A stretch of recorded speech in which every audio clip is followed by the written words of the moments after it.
just among fun. Military science fiction podcast. Books or stories every Wednesday. Military science fiction podcast.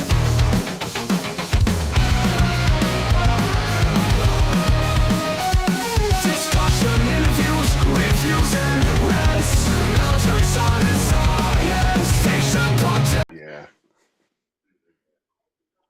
Welcome to the Military Science Fiction Podcast. I'm your host, Jeffrey H. Haskell. This is your other host, some guy named Rick Partlow. Say hi, Rick. Hi, Rick. I knew you were going to do that. James isn't with us this week. He's got a stupid meeting he has to attend because he has an actual job as opposed to just being writing as his job. Stupid actual jobs. Stupid jobs. Who wants a job? Today, we have some really interesting things to talk about. And we'll probably touch on all of them and then go off to the rails and talk about something else entirely. Because that's just what we do. Per normal. Today we're talking about recruitment in the future. Why would you join the military in an egalitarian society with advanced technology and space travel and all that good stuff? Why would you join the military in a dystopian future where, the military are the bad guys and the corporate greed is destroying everything? Well, we already know the answer to that one. Yeah. Why would you join the military if you weren't basically in desperate situation to join? Now, a lot of these are like some of them are answers to questions you can ask about today. Like, why would you join the military today when you could go to college or whatever? But when you start adding in advanced technology in the future, that sort of changes the equation a little bit. And that's what we're going to discuss. Take it away, Rick. Which part do you want me to discuss I first? don't know, whatever floats your boat, whatever interests you. Well, I think that what the advantages of joining the military are going to be depend on the class distinctions in your society. I mean, when I say that, I mean, like, do you have a really egalitarian society, or do you have a pretty fixed line where people who are born poor are just going to be poor forever, and they get given money by the state to keep them quiet, and entertainment and things like that. And in that case, those people will never join the military. And the people who have the real money and the real power would never join the military. So the military is all going to be drawn from the people who are like in the middle, who have just enough hope to think that they can someday get out of, wage slavery and get into being in upper management, and maybe serving in the military with distinction will give them the boost they need to be, to reach that point. Now, we both know a guy, and I don't know what his circumstances were growing up before he joined the military. I don't know if he was rich or poor. He's rich now. Who joined the military with a plan, and he stuck to that plan where he saved every penny of his time in the Air Force so that when he got out, he could become an author. And and his name is James T. I'm sorry, Jeff Shane. Yeah. And he's told this story a bunch, so I'm not like spilling any tea here. I really admire that about him, because I wish I had that foresight when I was an 18-year-old kid. Like, I'm going to join the Army and I'm going to save every penny, and instead of spending it all the moment I had it. I didn't have strippers or booze to blame because I didn't use either. It's really interesting, your idea of like, okay, so you have this future society where we're kind of like it is now, where you have the haves and the have-nots, and you've got poor people and you've got rich people. Before we go on, I think the technical term is not strippers and booze, it's hookers and blow, but okay. Well, I mean, you can't really use blow in the military. They do this thing called drug tests. That's true. Though I knew a guy who got around all of that fairly regularly. He only had 3 or 4 Article 15s in the stint in the brig, whatever you call it, in the Army. What did they call the Army? Stockade. There we go. It's been a while. I never was there.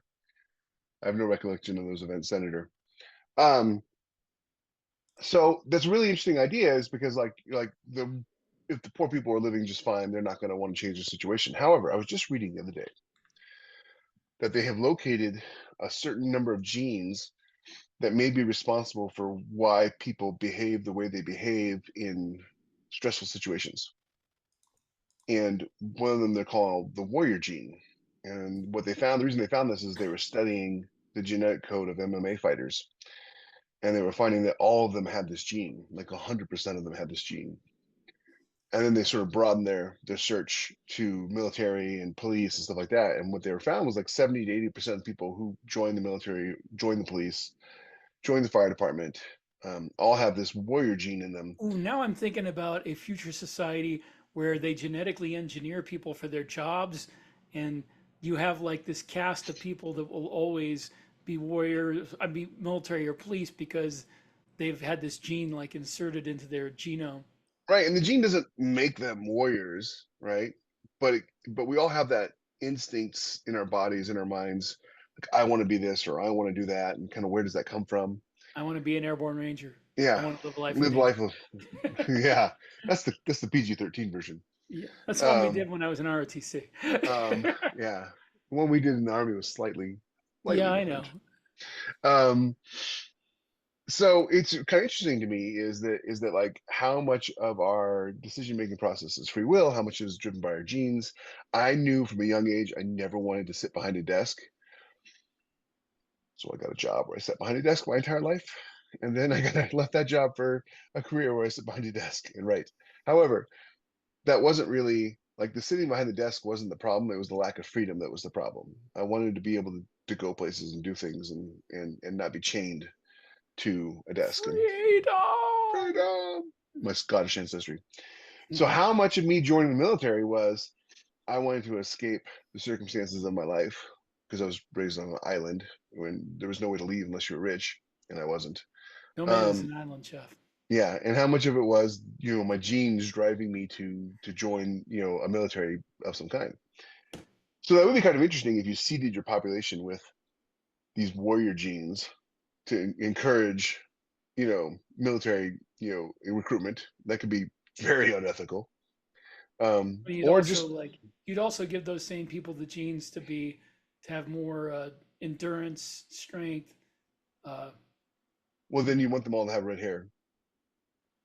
The gene that gives you, I went on a deep dive on genes. The gene that gives you red hair gives you also gives you higher pain tolerance than it's everybody because people else. will tease you incessantly for having red hair. Yeah, which is weird to me because as a creator, as someone who writes and who grew up reading comic books and watching movies, like half of every girl created in a comic book has red hair. Clearly somebody likes red hair. And then when they Um, make movies of them, they never mind. they Netflix them.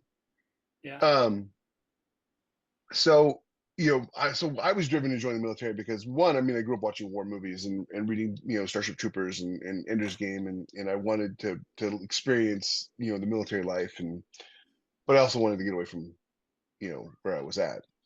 So in the future, would that really be any different? I mean, there'd always be people who'd want to join.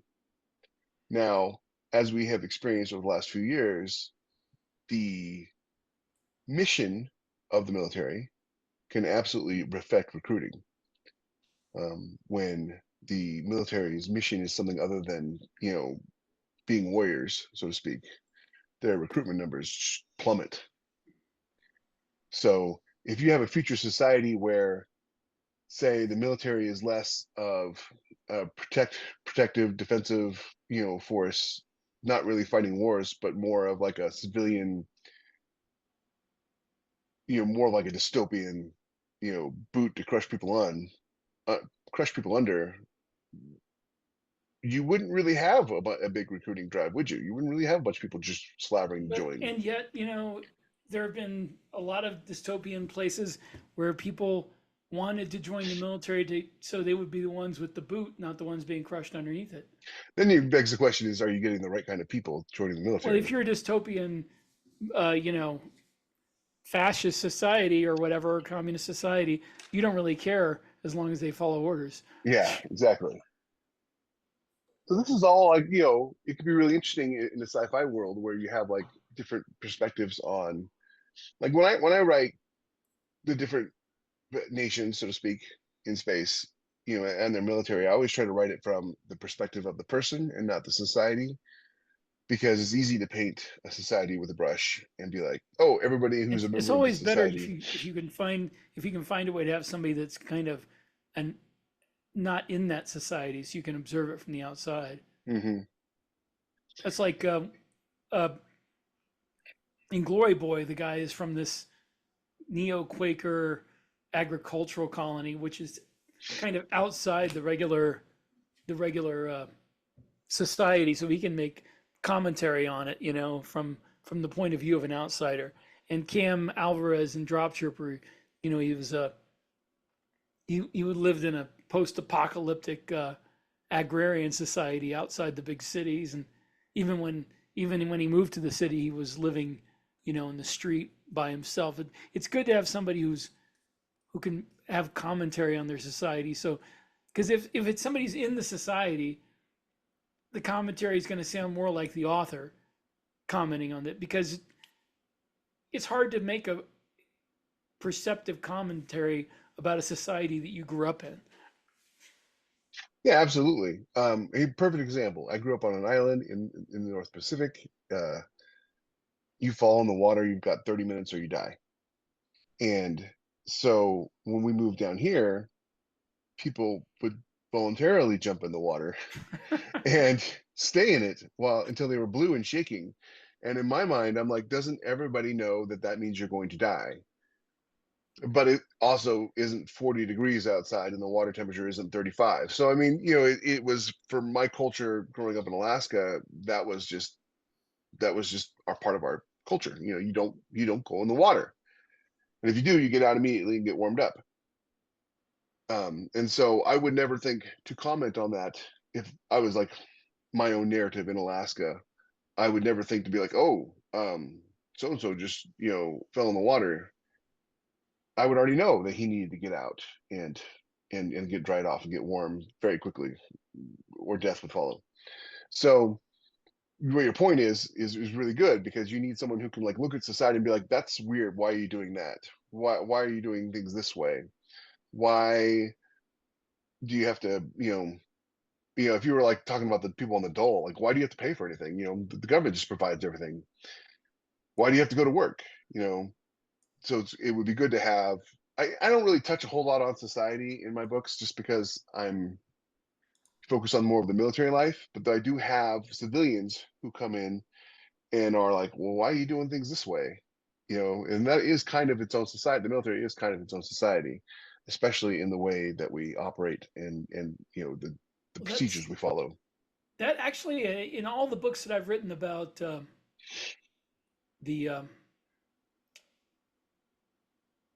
the Drop Trooper universe.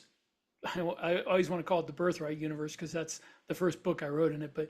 But all the books that I wrote in that universe, I really make a point of dealing with why are these people in the military?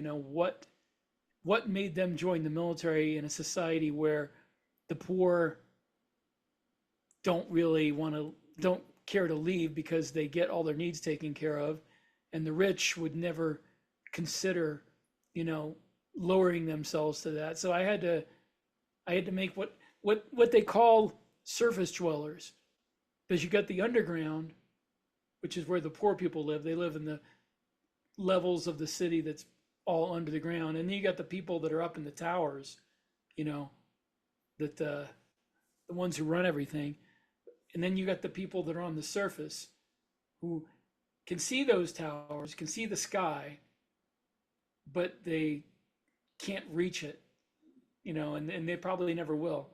But they give them just enough hope so that they join the military and work hard and do all the actual work that happens in their society. Yeah, absolutely. And it's kind of interesting is because I didn't really approach it that way. Because I wasn't really thinking about, when I was writing the characters for Grimm's War, I wasn't really thinking about like what was their life before they were in the military. I was more focused on like what is their life, in the military. And it's only not until later books that I started like kind of delving into some of the characters pre-military life. Like one of the fan favorite characters, Mendez, is the cook on the ship. Mm-hmm. And I decided to explore a little bit of his family life in the last book, where you learn that his family owns a restaurant in this very Texas-like planet. And Planet Texas.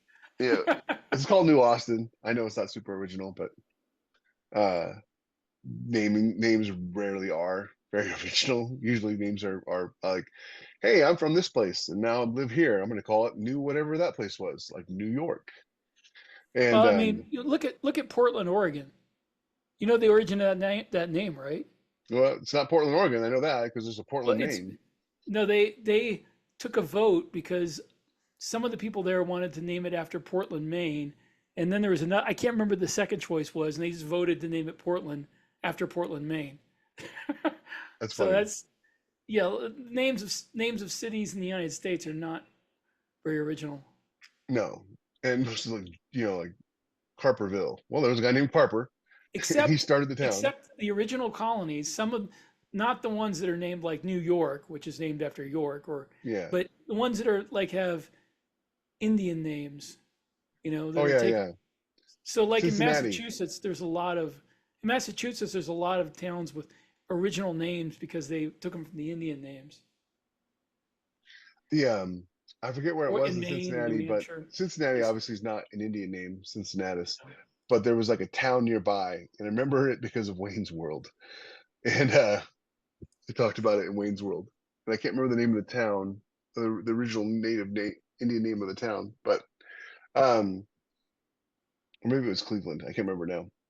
But yeah, so I mean, like you learn that his whole family is in the restaurant business, and he's the black sheep that joined the military, and ended up being a cook anyways. So he ends up being in the restaurant business, but for the Navy anyways, even though that's not why he joined, and that's not the career field he went on.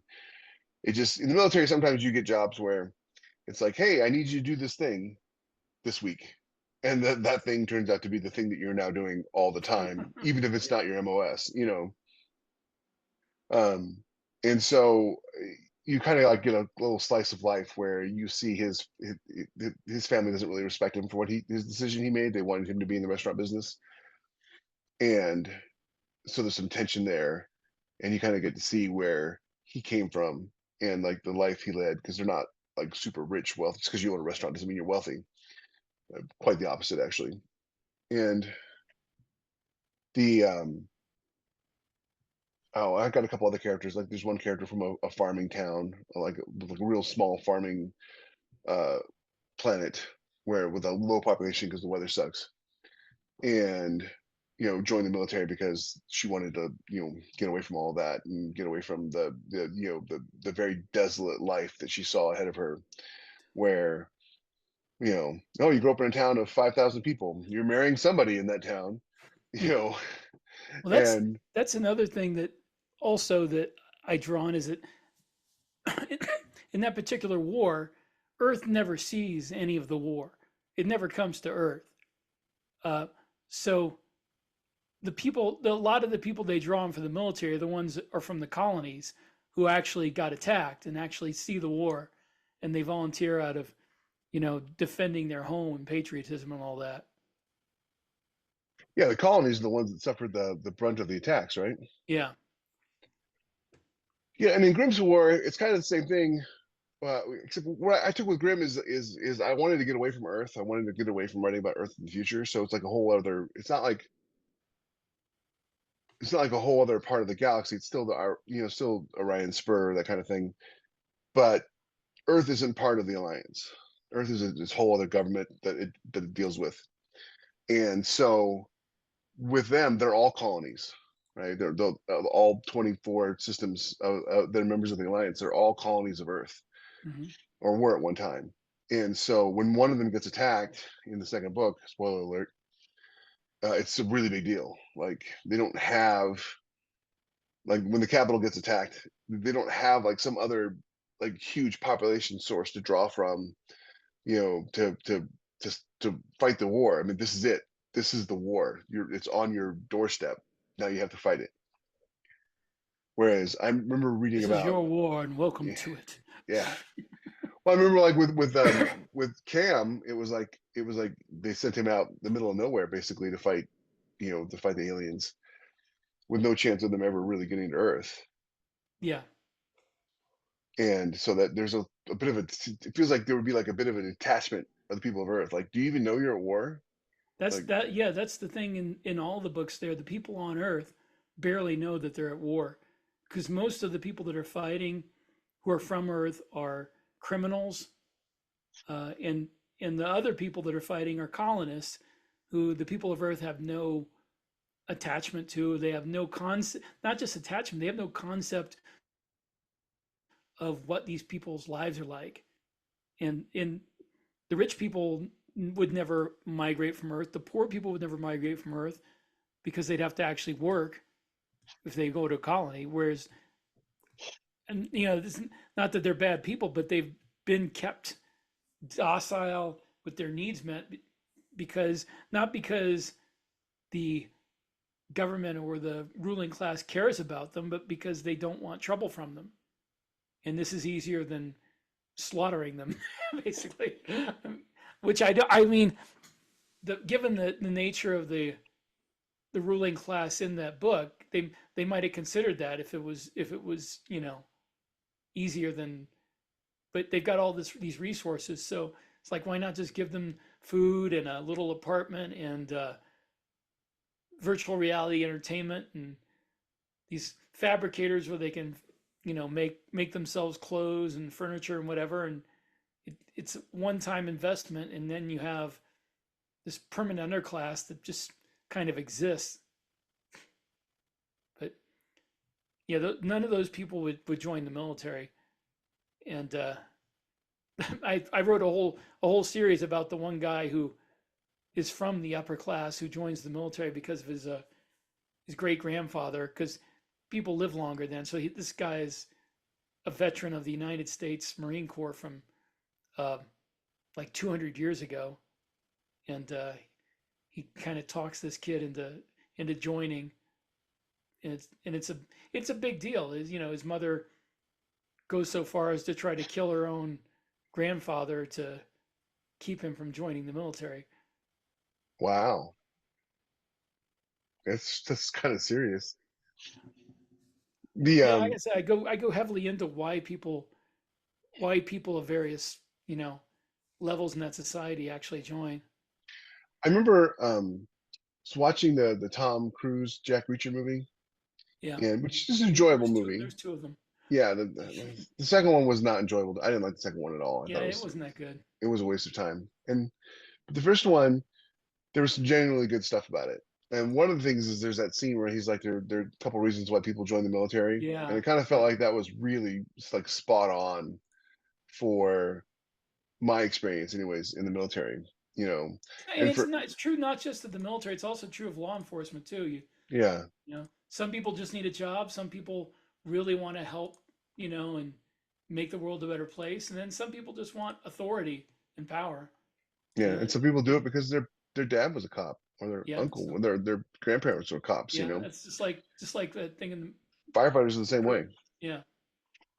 Well, I mean, I don't know if firefighters are the same way because you not too much not too much authority and power in being a firefighter. No, no, but I mean, like a lot of people become firemen because their dad was a fireman or Yeah, their family, it's a family trait kind of thing.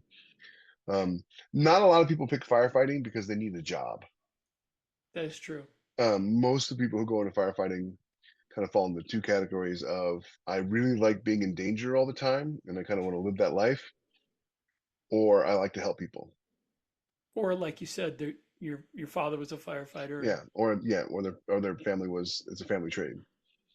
The the people who want power and authority, like you said, tend to be going to the police or to go in the military. I fell into the.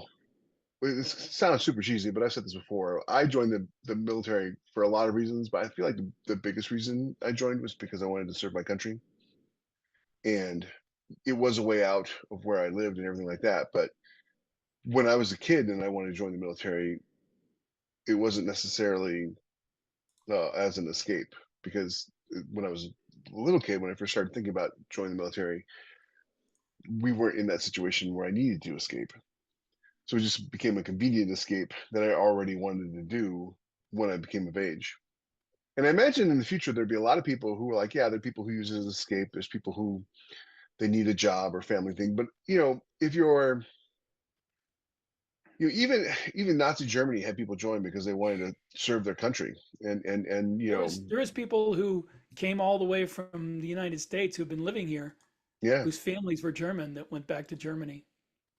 um, yeah, absolutely. And so you're always going to have the situation where you're going to have people who are like, well, I'm here because I am serving my country. I believe in what we're doing.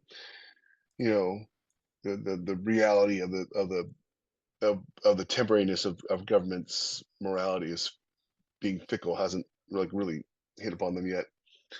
Um, when you have a nation that is led by relatively morally upright people, you're going to have a military that's relatively morally upright. And when it's led by people who aren't, then you're going to have a military that's not. Well, even then, I mean, even in Nazi Germany, you had a lot of officers, not like the SS or anything, but Yeah, yeah, but there was a lot of officers in the regular military who just they didn't understand what was going on, and they were serving their country. yeah. Well, I mean, not everybody knew. Not everybody knew about the what was all the ins and outs and details that were happening. Yeah. And a lot of them, when they found out, like their first thought was like, well, let's kill Hitler and and stop the war from happening.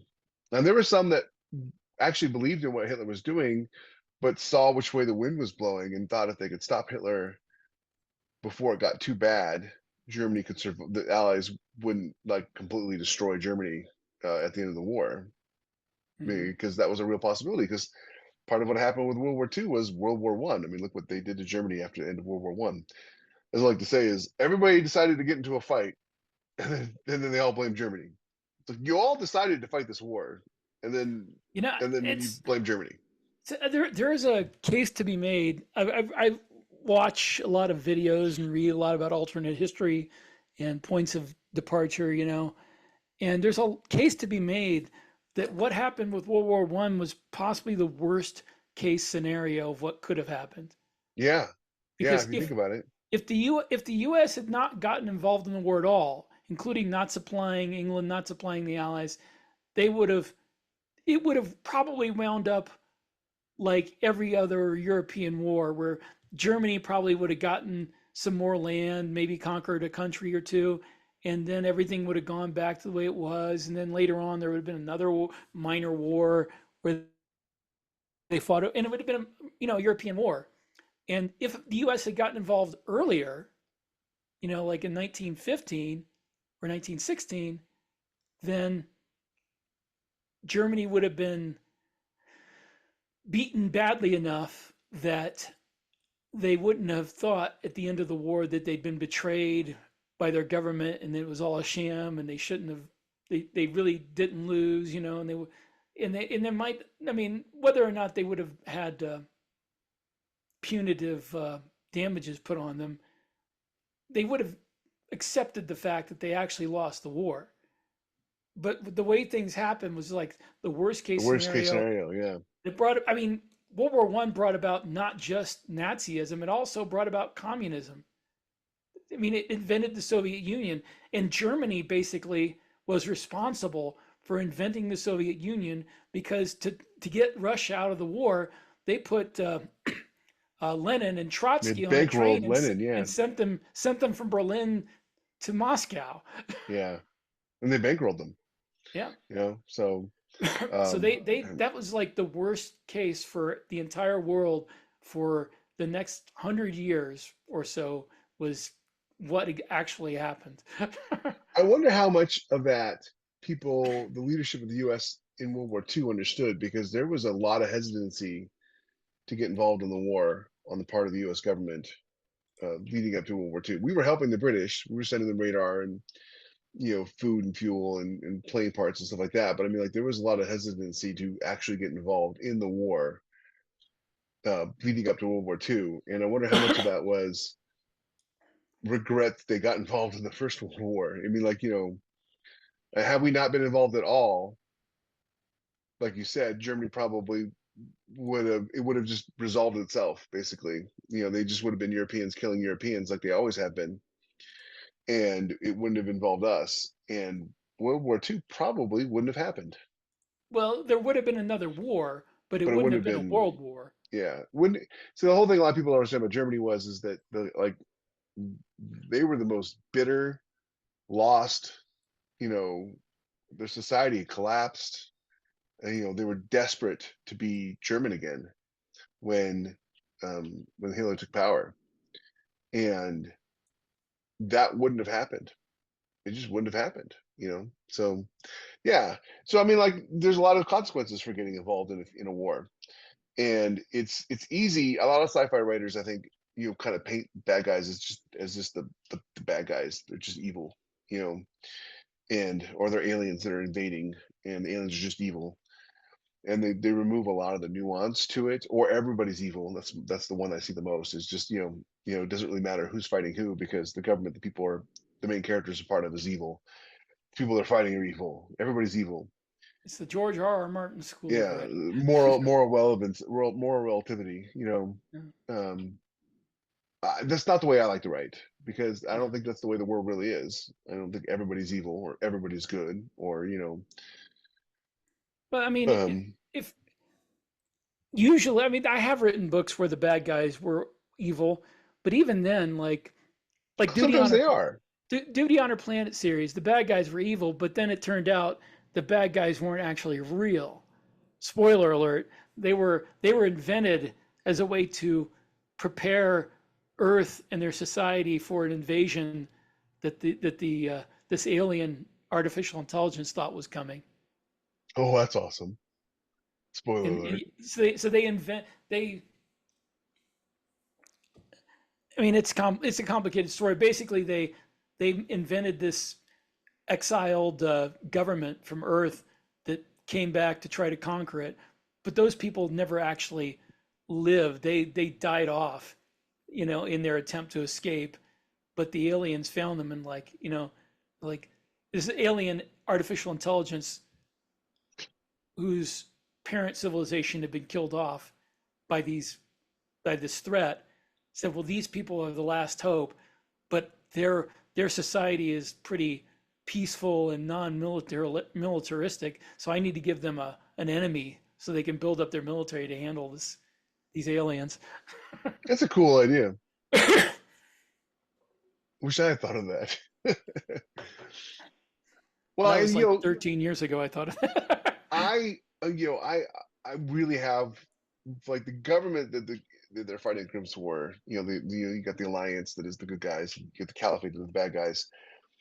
The government of the caliphate is absolutely evil. I mean, just it really is. It's just, if you look at historically, if you look at those kinds of totalitarian one man rule, they don't tend to last more than a couple of generations before they degenerate into you know the, like just evilness can be defined as selfishness, and when you give one person ultimate power for too long, it's almost impossible for them not to become selfish. They talk about power corrupts. It's not really power. It's the inability for anybody to tell you no.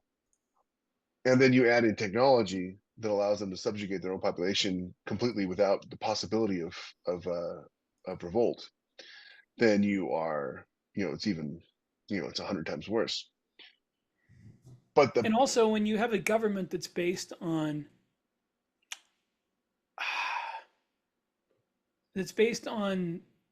an external, um,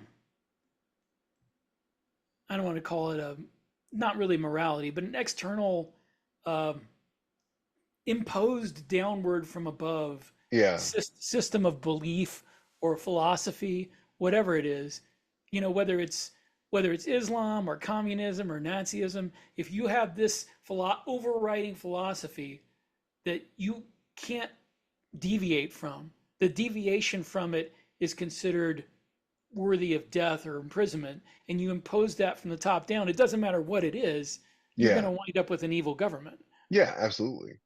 I mean, that's kind of the very nature of totalitarianism. And it doesn't have to be religious based. It doesn't have to be Yeah. politically based. It could just be, imagine a government where littering got you the death penalty. And that's not religious or, Wasn't that where was that Star Trek. government where you got caned for spitting out gum? Oh, I don't know. I don't know. There was a Star Trek episode where Wesley like stepped on a flower and they were going to kill him for it. Yeah. Um, and That's sort of like the extreme version of that. But I mean, like that's sort of, the governments don't really tend to not go back the other direction. They tend to just get more and more extreme.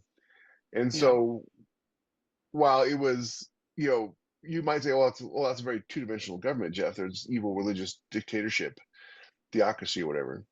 But yeah, at the same time, there are people within that government, within that society, who have similar beliefs or the same beliefs, but aren't, about the life of murder It's or Singapore, by the enslavement. way. It's Oh, Singapore where chewing gum is illegal. I wonder if that's because of Americans. It's because people would stick gum all over every surface. They just made Oh, chewing gum illegal. oh, that's funny. And so, I always try to like have to show different sides of this of the coin. When you're talking about enemies of your main character civilization. And you could be really nuanced with the people, with the individuals, because the individuals are the ones you're dealing with, while having an enemy that isn't particularly nuanced. Yeah. Nobody's going to question the fact that the Caliphate of Hamid is evil. They use collars to enslave people. They are trafficking millions of women and children every year. They're just bad. I mean, there's no question about that. Now the question becomes is like, okay, we're at this planet, and there are 6 million people on this planet. Do they all deserve death because their leadership sucks? That's a great question. And Yeah. if you were joining the military, that would be a question you'd ask yourself: is am I okay with going in and you know killing Well, usually that civilians? depends on what the other side has done to you. Yeah, Like Pearl Harbor, you know, people people got really ticked off about that. I mean, we don't understand today how badly people were angry about that. How much it really made them angry. Um, I think for like a minute, people were mad about 9/11 that way yeah, for about a but minute. yeah, that's the thing. And I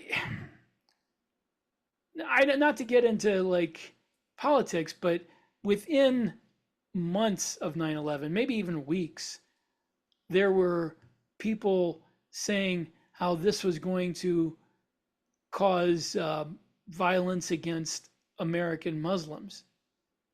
I mean, and that was like the big I think it was concern. hours actually. It might have been it because I'm talking. I'm not just talking like politicians saying it or commentators. I'm talking like fictional TV shows Oh yeah, yeah, where within months of 9/11 happening, the bad guys were Americans or Europeans who were trying to blame the terrorism on Middle Easterners. yeah. And that was within months of 9/11 happening.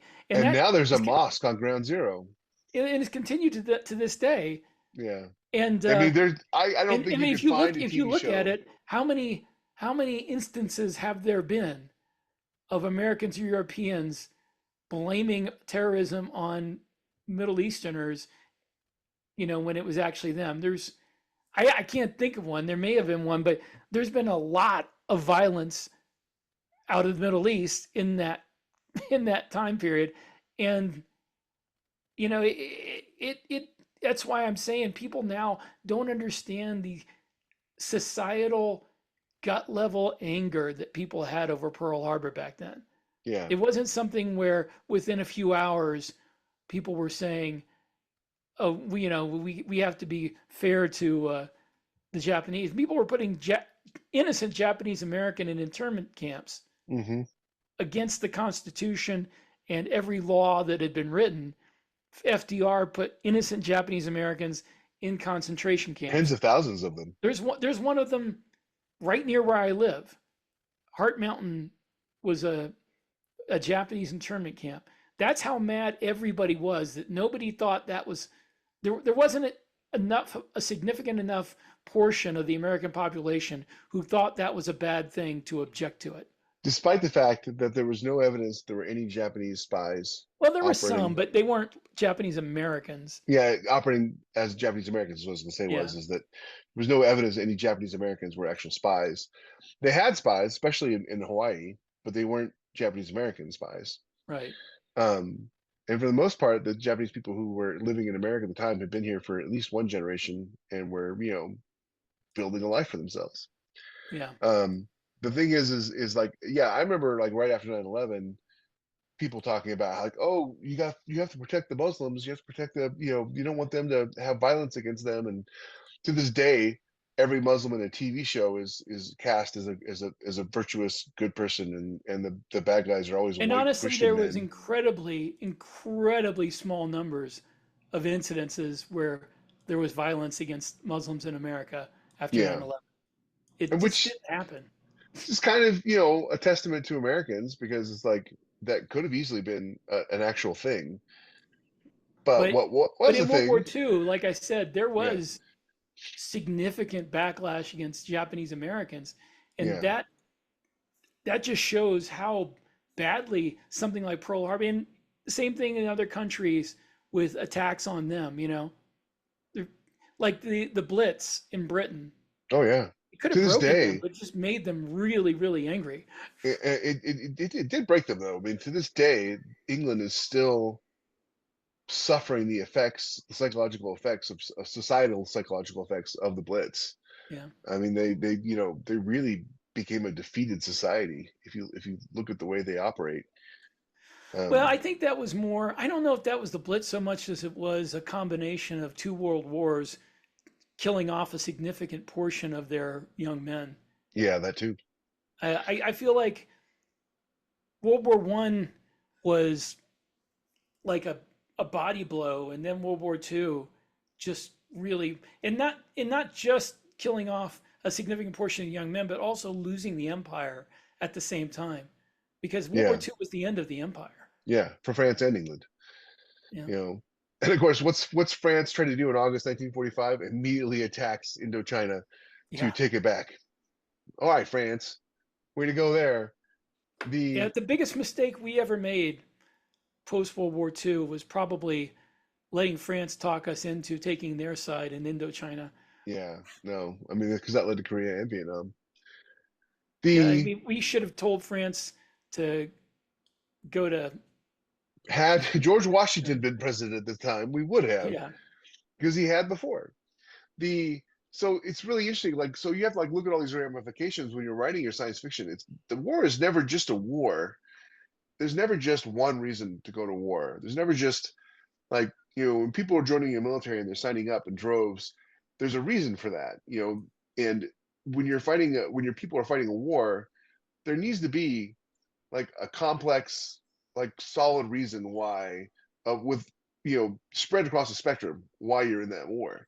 If it's just, oh, they attacked us and now we're attacking them, well, why did they attack you? Look at and you don't have to get too deep, and you don't have to explain all of it in your books. yeah. Well, the But people fighting the war might not care about why they were attacked, though. yeah, exactly. But look at the complexity of it, and I promise you, it'll just add depth to what you're writing, even if you don't feature it in the narrative. It will add depth to your writing just by you knowing it. A lot of times, what we talk about when we talk about world building, we talk about the military, and we talk about the universe at large. It's all stuff that you, the author, knows that you don't necessarily have to explain to your reader. But you knowing it will make your writing better and give it I, depth. I wound up having problems with, not problems, but in certain of the series that I wrote about the war with the Tani, uh, the main characters fighting it were too separated to know really what drove the Tani. I mean, there was others that they did, but like for instance in Drop Trooper, he didn't really find out anything about the Tani as people until after the war. Uh, Well, he learned a lot about them during the war. well, I mean, he learned what they were capable of, but he didn't know why they were doing what they did until after the war. And same thing in um,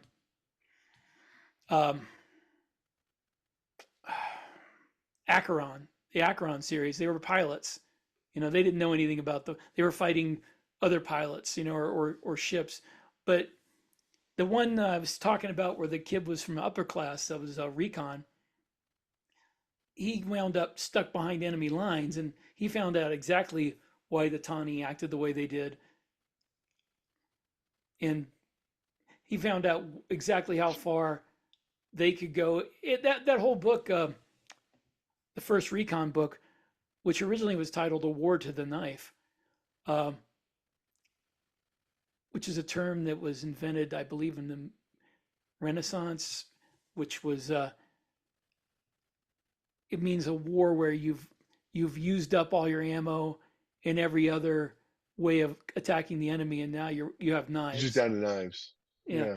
Um, so, but he found out, how the enemy would react when all their supplies were cut off, and all they had was each other, and how the people would react when the enemy is, being ruthless and not treating you like humanely, and that turned that character later on, because he was in that series and then he was in another series called War. Uh, Basically, he became like the most ruthless and cold-blooded guy around, and his mother didn't want him to join the military because she wanted him to become her heir in corporate, cutthroat corporate boardrooms. And later on, it turned out he made all those people look like pansies because he was the most cutthroat person they knew. Not ever a war crime the first time you do it. Well, Um, I mean, that was in the first book. He was the people he was trying to help, the civilians, turn into like a guerrilla movement.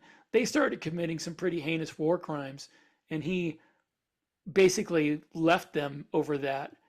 And then the equivalent of the CIA came in and took over. And initially, they were gonna the guy is one of my favorite scenes that I've written, which self-serving, but the CIA guy who came in there says, like, you can't just skin tawny soldiers alive and put them on crosses. You have to find out how that affects the tawny afterwards. he's like encouraging it, and the main character's like, hey, if you do this, I'm out of here. well, it's really one of the interesting. I write Jacob Grimm as a steadfast character, right? He has his, you burn enough called him Captain America in space, and he's not entirely wrong. He has his moral code. He has his center of belief, and a lot of what's really interesting to me writing him is having him go through these different experiences and seeing different sides of humanity and trying to maintain that steadfast code. Mhm. And there was a book where it was when his protege was murdered. Spoiler alert. Um, in his place because they thought it was him that they were killing on the bridge of the Interceptor. Uh, that it really like shook him. Like you know, he was on the verge of committing war crimes over this because of what they had done, and they were supposed to be his allies. And that was, to me, was like one of the most interesting parts of the series when it came to writing him, was finding a way to shake his code but not break it, Mhm. and allow him to adjust and become a better, not just a better captain, but a better human because of it. And after that, he starts really looking into like the culture and the it becomes more of like a, well, who are these people that we're fighting, and how can I know more about them, and how can I keep myself from falling into this trap of they're the enemy, destroy them, kill them, wipe them out, who cares? Because yes, he has a job to do, and his job is to meet, engage, and destroy the enemy. He doesn't have to enjoy doing it. And that was one of the things that he was trying to stop from happening, was which a lot of times happens with people, you know, especially when they've killed a lot of people, to start enjoying it. And I didn't want him to fall into that trap. But I also wanted to acknowledge that that was a thing that happens without it seeming like he's just some sort of Superman who has, complete mastery over his emotions. You know, part of a lot of why I write is to explore the human condition in the future. It's called science fiction. Well, that was the that was also one of the things I tried to explore in um,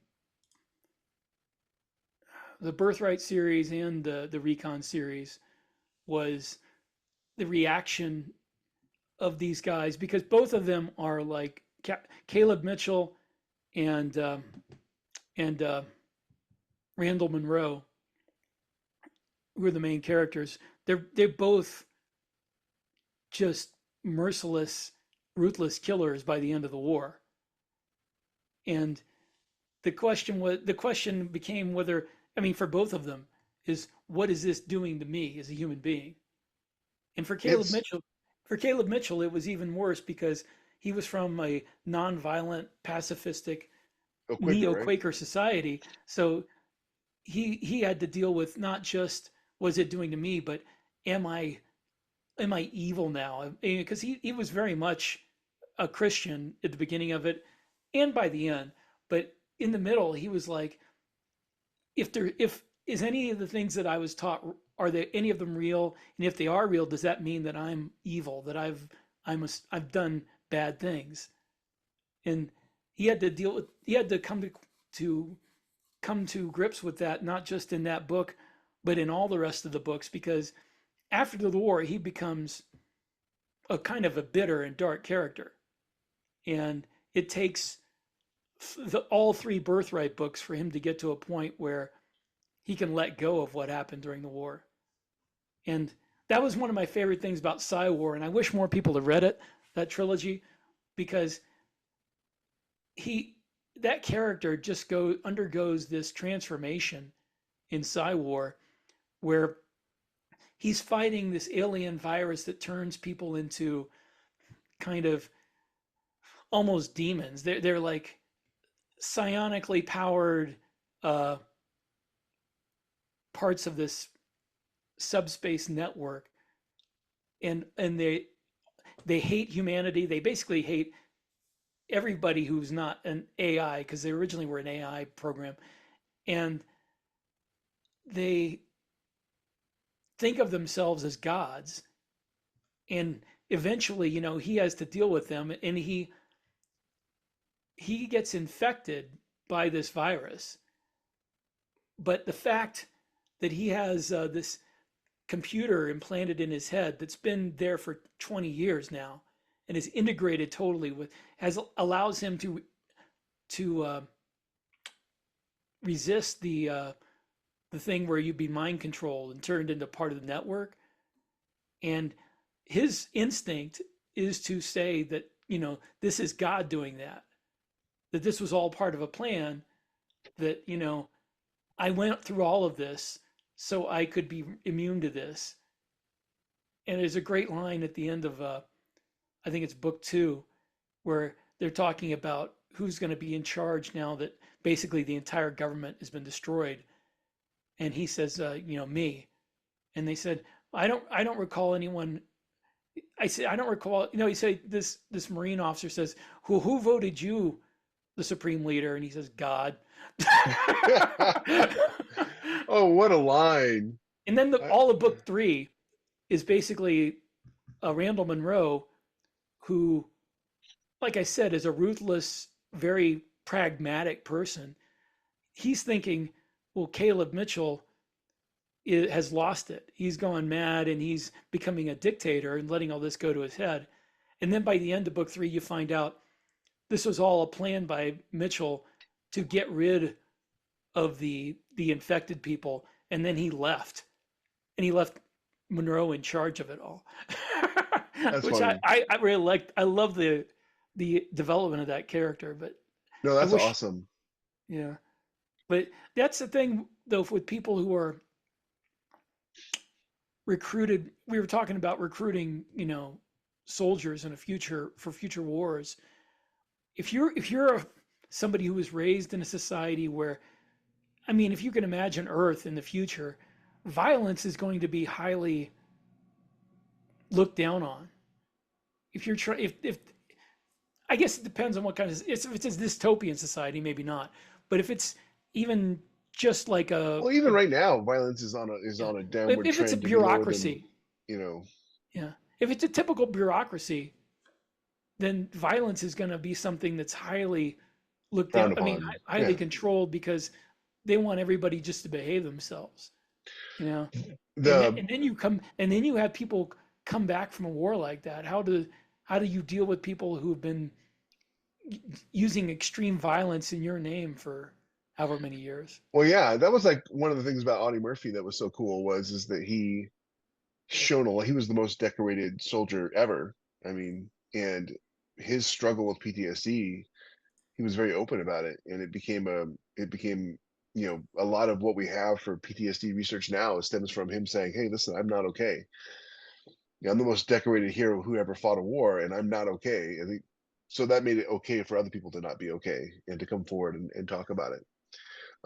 Actually, the book I'm writing right now, Endless War, touches on a lot of that, which is like the main character, John Cole. He joins the military to protect his family because his mom is dying from an illness that they don't have the money to cure, and they're on a real small, distant colony world where the water is poison, and they have all this other things that are happening, and then this flu comes out that's like really dangerous, and it kills his dad, and so he joins the military to get the bonus so that he can, you know, the doctor can buy the medicine to save his mom. And the first half of the book is just him, being in the military. It's military life. He's a scrawny kid. He's just trying to survive. He's trying to, succeed because if he fails, his mom dies, and his, 7 siblings die or get scattered to the wind. And when the transformation happens from him being like just a really determined, I will not give up soldier who's got the right mental framework for their experiments, it all of a sudden goes from being I'm doing this to protect my family to, well, now I have to do this, and am I ever going to be able to see my family again, because now I am a monster, and you know I'm not physically the same, I'm not mentally the same. Does he get to go home again? I'm a And monster. yeah, I know it, Mal. Not for Yeah. me. But I mean, like he thinks about that. He deals with that a lot. I'm in halfway through the second book, and like he's killing these things like he's swatting flies, and he's starting to realize it's not seeming really to have an impact on him, and because they did stuff to him. They dampened his emotions. He can't get super angry. He can't get super happy. They didn't want him being you know they wanted him being this sort of tactical, strategic thinker, um, capable of great violence, and the violence seems to just happen without him having to actively think about it. And what kind of impact all of that's going to have on him when the war is over? Can it be undone?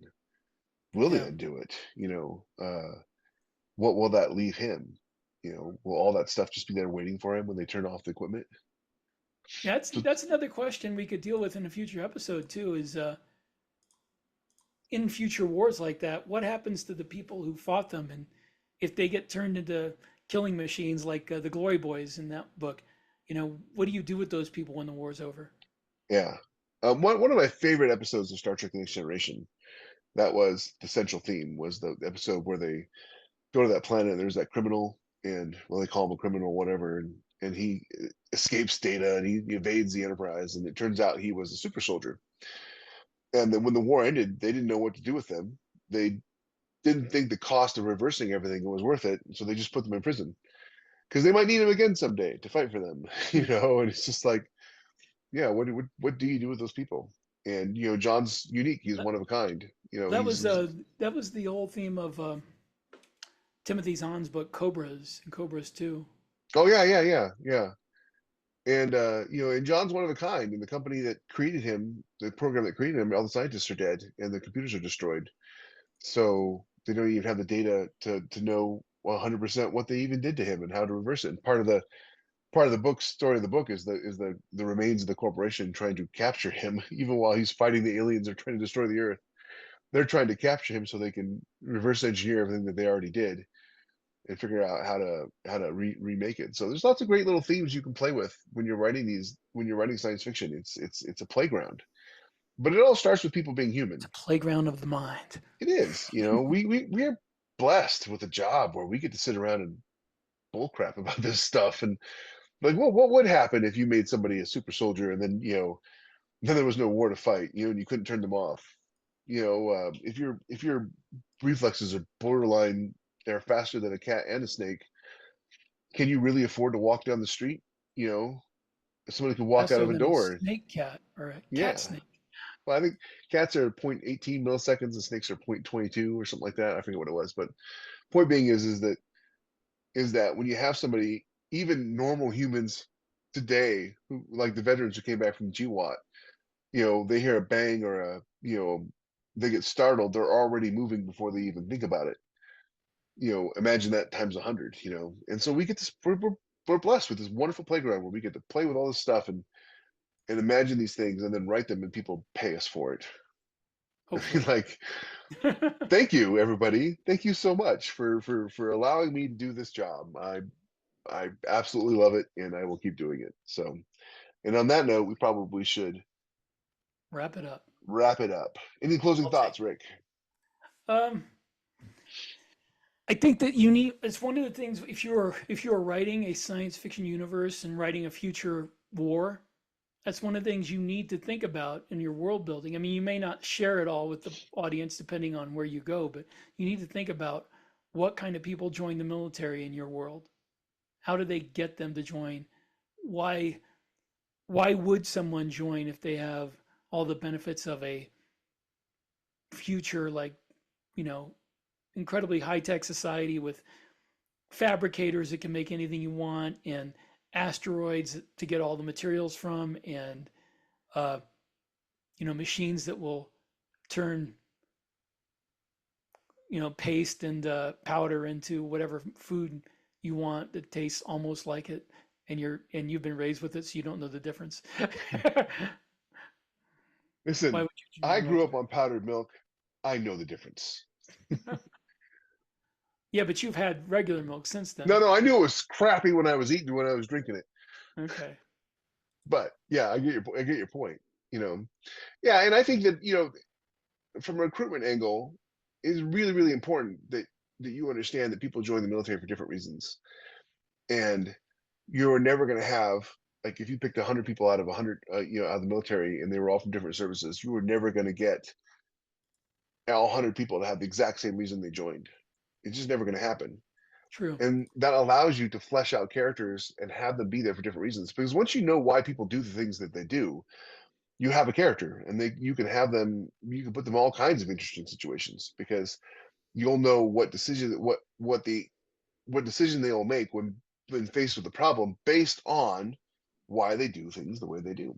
And And if I can encourage you, for your main character in a book like this, you need to have somebody who's slightly different from everybody else, who can look at it as an outsider, because you can't really describe, and you can, but it's going to be so subtle and take so long that the average reader may not get it, or by the time they do, they may not care. So it's better you have someone who's an outsider enough to describe your society with its strengths and weaknesses and foibles from the point of view of somebody who's not part of it.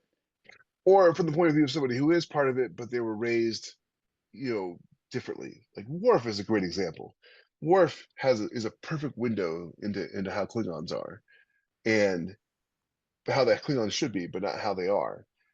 And so when you're making a character, allow them the ability to be able to stand apart from the society and not but still be within the society.